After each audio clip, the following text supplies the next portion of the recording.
madami pong seaman na naabala yung deployment. Supposed to be ako po ay aalis na nitong March, pero dahil sa COVID-19 hindi po naging available yung puerto na sasampahan ko. Hindi po mawalan ng trabaho ang napakaraming seaman po. Yung quarantine, hirap na hirap talaga makakuha ng tulong dito sa boarding house namin. Pero ang masaklap kasi sa aming mga OFW, nag-file ka nga sa UWA o sa Duli UWA AKAP. Ang daming dami nilang mga hinihinging requirements, ang tagal naman na ibigay. Hirap kasi sa amin na marinig din sa pamilya namin na nagugutom sila. Mas tiisin naming magutom kaysa sila ang magutom. Financially unstable po talaga. For almost 3 months na po. Walang sakay, walang balita from the company. Kasi hanggang ngayon, pag tumawag kami doon, ang sinasabi lang, walang advice galing sa principal. Kaya paano ko isusustain yung another day na wala akong pera? Dito ngayon sir, almost 50 pesos lang talaga yung pera ko ngayon dito. Paano? Anong ibibigay ko sa pamilya ko? Hi, I'm Nar Reyes of Compass PH, and I hope that our seafarers would be able to continue providing to their families despite the pandemic. I pray for their safety and well-being. I stand with Filipino seafarers. I'm Matthias, Regional Port Chaplain of the German Seamen's Mission in the Lutheran Church in Northern Germany.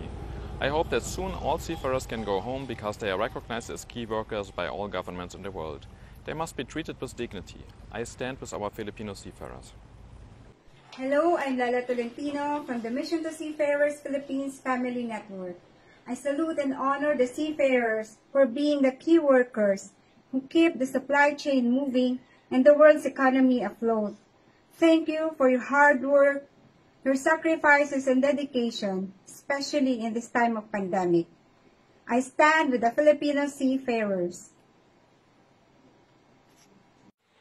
I am Madeline Ferrasol, Chairperson of MTSPH Family Network GMA Chapter. I am a wife of a seafarer with 3 kids. I hope that the seafarers will be provided with a job security and safe working conditions. I stand for the benefits of the seafarers and their families. I'm May Jose, a family of seafarers. I'm promoting the protection and safety of our seafarers, including the benefits of their families. I stand for seafarers' rights and welfare of their families. Magandang umaga po. Ako nga po pala si Alejandro III. Taga Dasmariñas, Cavite. 40 years old. 15 years na po nagbabarko. Ang pangarap ko sa mga kasamahan kong OFW seafarer, sana after ng pagbaba nyo, huwag ho maglustay o maggastos masyado sa mga pamimigay o pagbibili kung ano-ano. Mag-ipon para merong madudukot balang araw.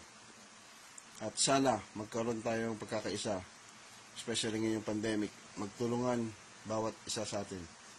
At sana rin po, mabigyan tayo ng pansin ng mga gobyerno sa mga ating problema, especially ngayong pandemic. Salamat po.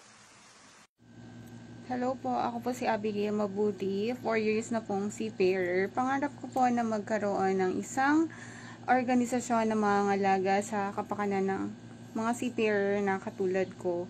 At sana po makabalik na rin kami sa cruising industry. Maraming salamat po.